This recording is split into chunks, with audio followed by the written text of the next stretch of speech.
Gusto naming ayusin kasama si Trump ang isyu ng Ukraine sa parang tropa-tropa lang. Ito ay pahayag ng opisyal na kinatawan ng Russia at siya pa ang pangunahing diplomat. Sinabi ngayon ni Sergey Lavrov, ang pinuno ng kagawaran ng ugnayang panlabas ng Russian Federation, na ang mga otoridad ng Russia ay nagsasagawa ng diplomasya sa parang tropa-tropa lang at umaasa silang sa ganoon ding kalakaran makikipagkasundo kay Trump tungkol sa Ukraine. At dito, hindi ako nagmamalabis. Ito mismo ang eksaktong mga salita ni Lavrov. Narito ang kanyang sinabi. Nakasanayan na naming gawin ang mga bagay, masasabi mong sa marangal na paraan o masasabi mong sa parang tropa-tropa lang, na sa totoo lang ay pareho lang din. At nangyari ang pahayag nito sa mismong araw din na sinabi ng tagapagsalita ng Kremlin na si Peskov na ang mga negosasyon ay malalim na nakapos, walang bagong ideya at parang wala namang dapat pag-usapan. At si Lavrov naman ay nagreklamo pa ng hiwalay sa Vatican tungkol sa Ukraine at ang naging tugon sa kanya ay lubusang pagbabalewala sa mga reklamo niya. Gusto ni Lavrov na ilihis ang usapan na parang hindi raw ipinagbabawal ang ilang simbahan sa Ukraine, pero hinimok ng kinatawan ng Vatican si Lavrov na tumigil na.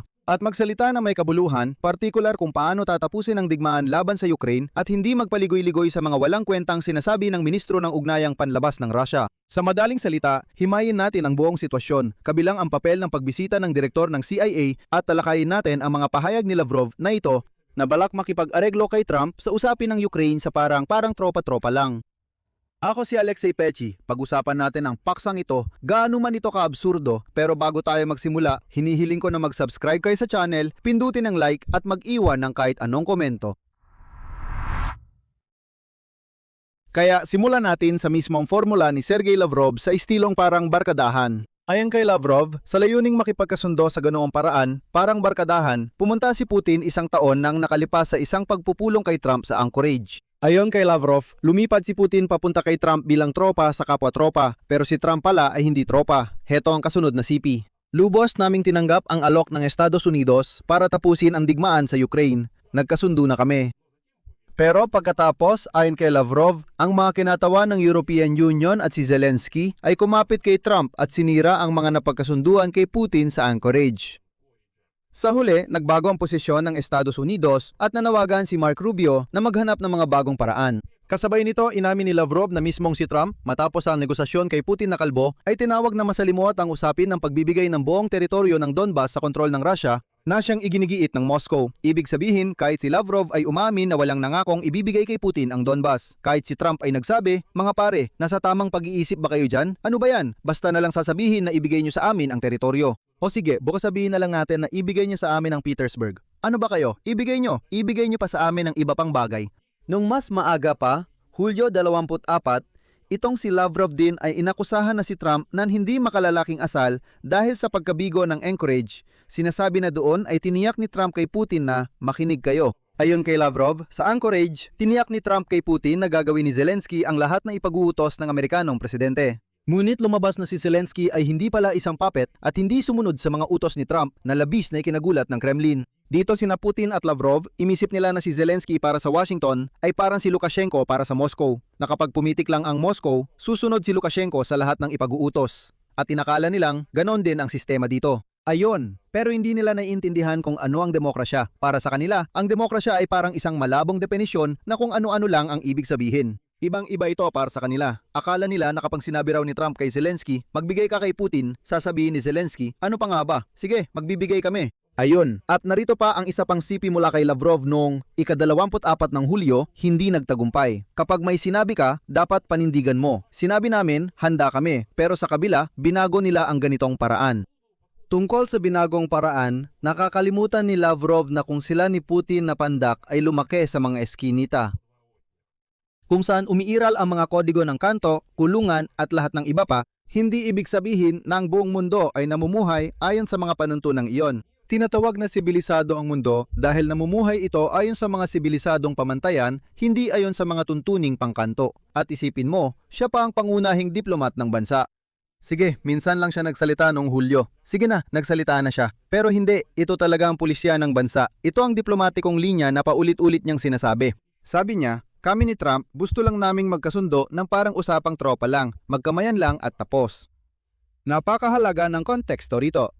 Matagal na nilang sinasabi sa Moscow na di umano'y nagkasundo raw ang mga presidente ng Russia at US sa Anchorage sa isang kasunduan na magbibigay sa Russia ng buong Donbas at i-freeze ang linya ng labanan sa ibang bahagi.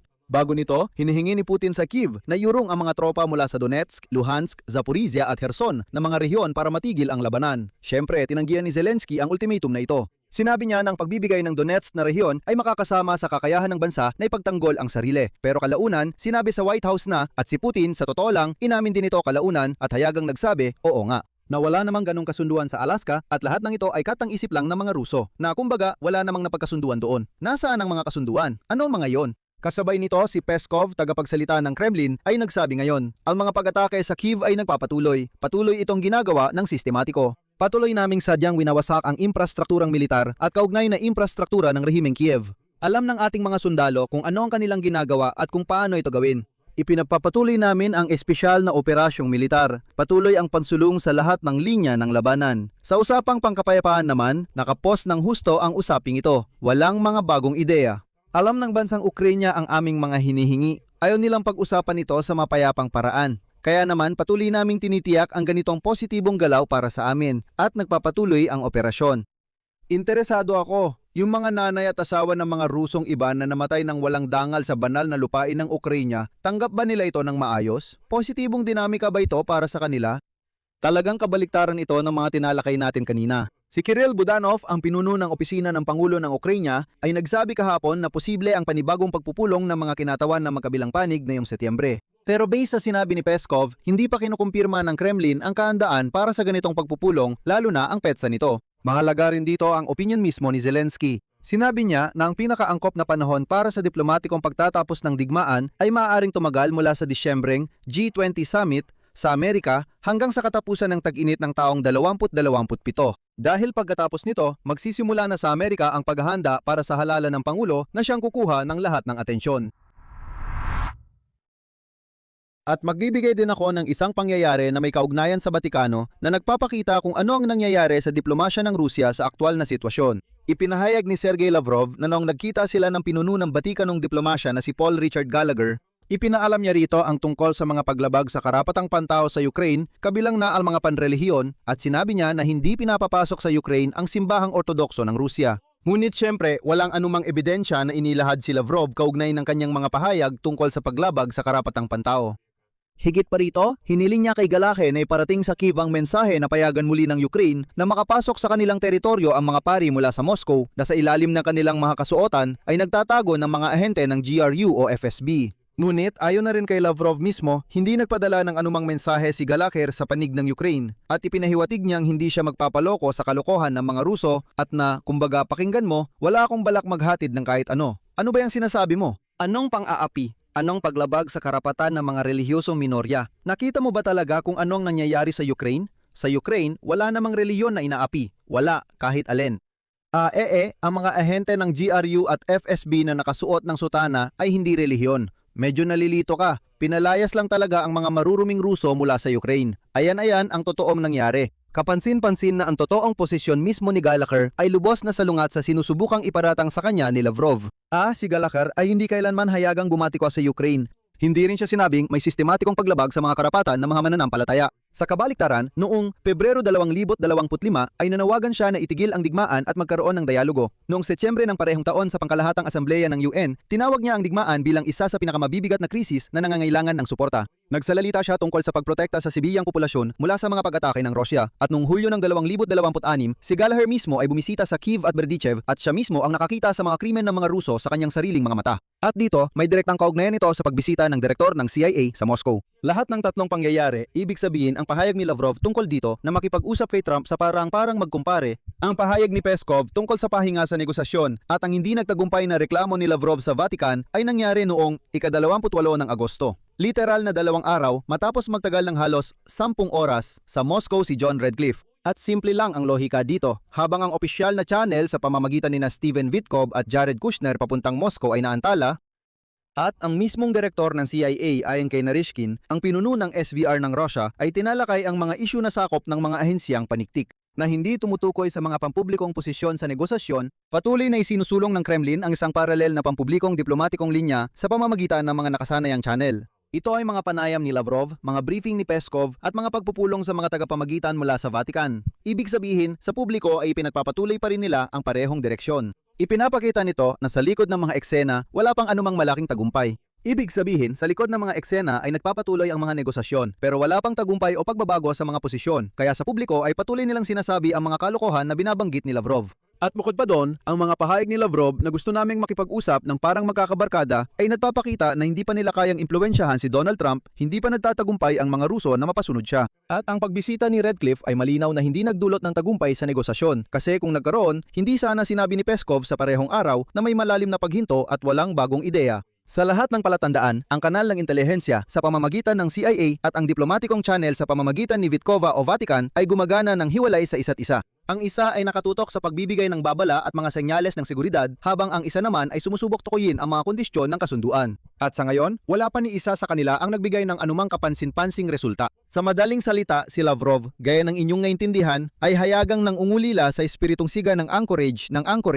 Sinisisi ang Europa at si Zelensky sa pagkabigo nito. Pero sa parehong oras, inaamin din niya na itinuturing ni Trump na mahirap na usapin ang pagbibigay ng buong Donbas kahit wala pang pakikialam ang mga kaalyado ng Ukraine. Sa totoo lang, ito ay isang kawili-wiling pag-amin ni Lavrov kung gaano kamay sariling pagpapasya pala si Pangulong Volodymyr Zelensky ng Ukraine. Lumilitaw na siya ay isang tao na hindi kayang biktahan ng Washington. Ibig sabihin, naintindihan mo ba ang sinabi ni Lavrov? Inamin niya na walang impluwensya ang Washington kay Zelensky. Sabi niya, nagkasundo na tayo, sina Putin at Trump nagkasundo sa estilong siga barkada. Tapos dumating si Zelensky at sinira lahat ng mga napagkasunduan. Eh di sino si Putin? Ano siya? Parang aso lang na pwedeng basta-basta ilagay sa lugar niya? At alam nyo na, ito ay pagtatangka ni Lavrov. Yung pagtatangka ni Lavrov na gamitin pa ang Vatican bilang paraan ng pag-pressure sa Ukraine ay pumalpak din. Ang pagbisita ni Redcliffe based sa kabuuan ng mga pahayag na ito ay hindi nagbago ng kahit ano sa pampublikong posisyon ng Moscow sa negosasyon. Ang Kremlin ay gusto pa rin lutasin ang issue ng Ukraine sa paraang siga na para bang nakakalimutan nila na hindi lang sila at ang mga hindi naliligo at mababangis na Ruso ang namumuhay pa rin sa ganitong mga paniniwala. Dito ko natatapusin. Ibahagi ninyo ang inyong opinyon at mga konklusyon sa mga komento sa ilalim ng episode na ito. Mag-subscribe kayo sa channel, pindutin ang kampanilya at huwag kalimutang mag-like. Yun lang po, ingatan ninyo ang inyong sarili. Paalam sa lahat.